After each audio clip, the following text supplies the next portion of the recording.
Violence on the streets of the Ukrainian capital, Kiev, now turning deadly. With a grenade thrown from the crowd, killing one soldier, injuring several others.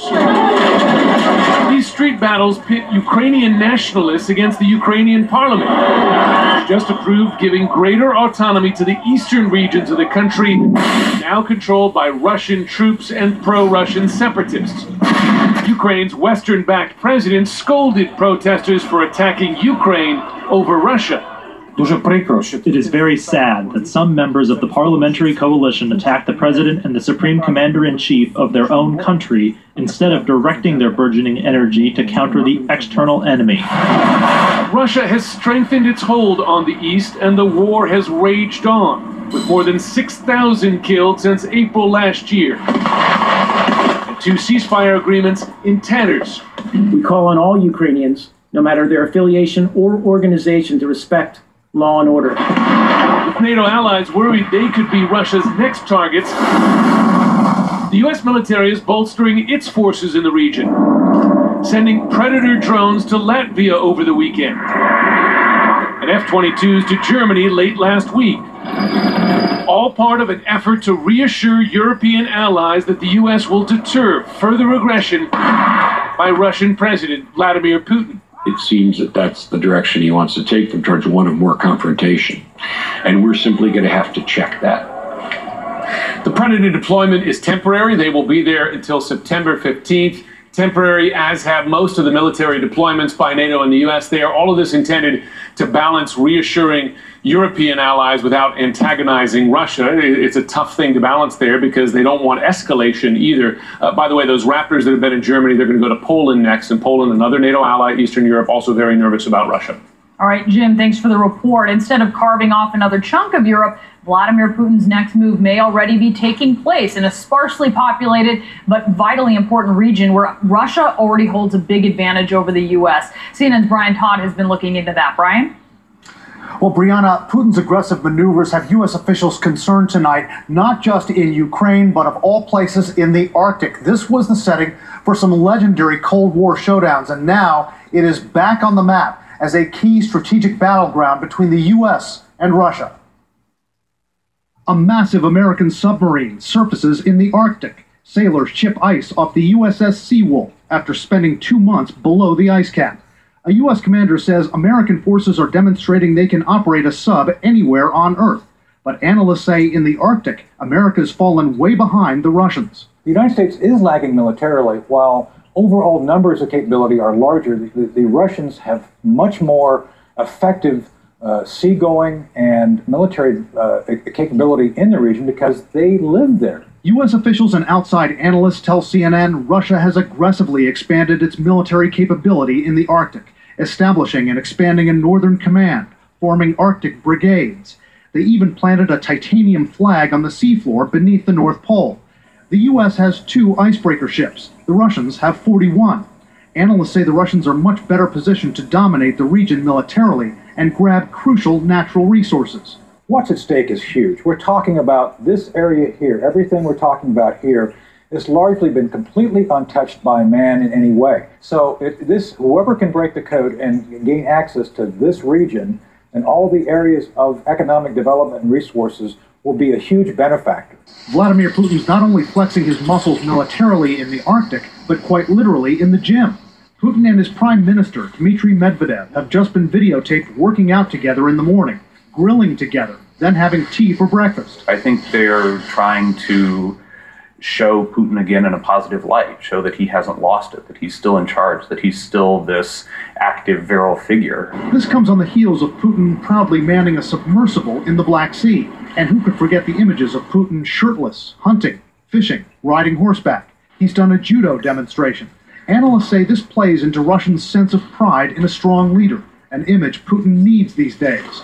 His popularity ratings in one recent poll have dropped to about 72%, still at levels American politicians would kill for. His approval ratings went through the roof as soon as Russia annexed Crimea. That's sort of totalitarian level approval ratings, and he is addicted to them.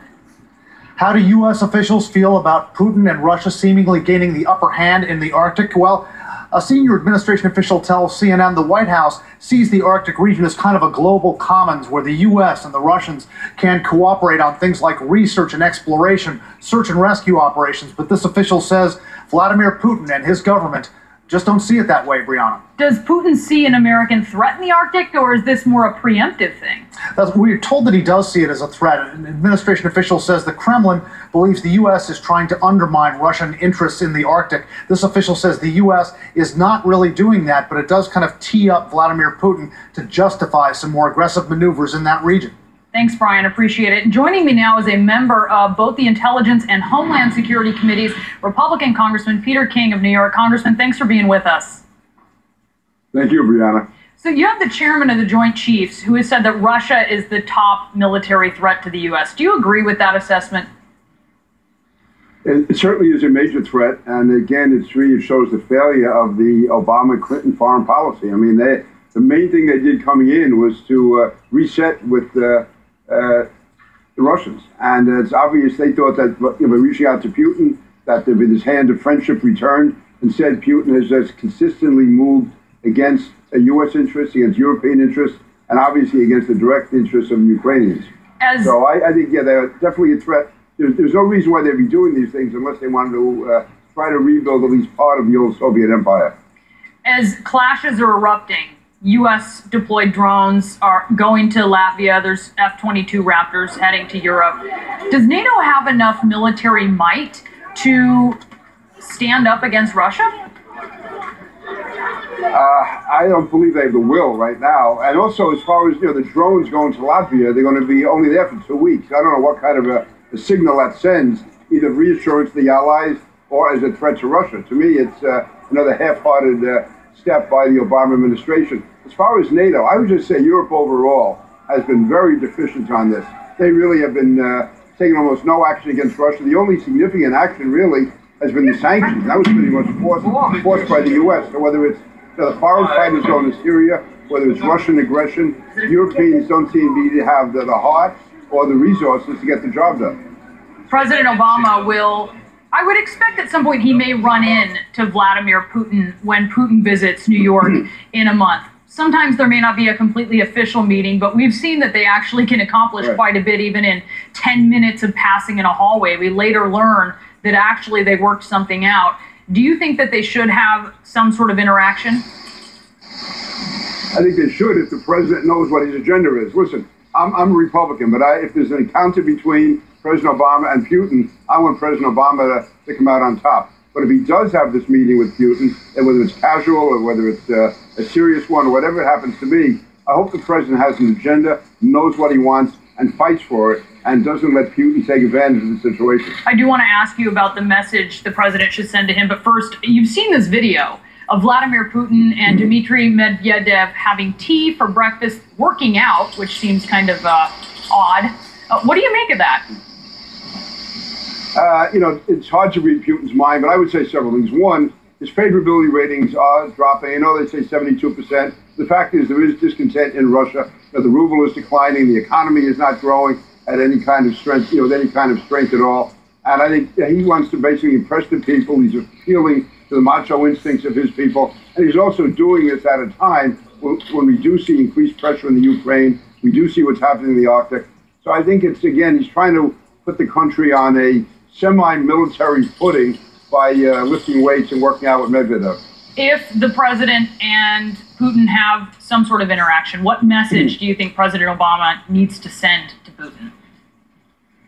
Well, he basically has to say, the reset button is over, and that the president will do whatever he can to provide leadership to the Western alliance to stop Russian aggression, and warn him about the Baltic states, warn him about going any further in the Ukraine, and say there will be serious economic measures. And I think he should be, there should be more U.S. NATO forces being deployed on maneuvers, certainly in the Baltics, and also I would say even in Poland and Czech Republic. I know from talking to people from those countries, they are concerned about this expansion of Russia. We have to make it clear that just as it was in during the Cold War, that if we have to, the U.S. and the Western alliance will come together to stop Soviet aggression. And we're not going to keep backing away and let him keep chipping away at European interests. All right, Congressman. Our interests. Yeah, Congressman King, stay with me. I have many more questions for you. I know you've seen this interview with the former Vice President Dick Cheney raising questions about whether ISIS might use chemical weapons against the U.S. We'll be talking with the congressman after a quick break.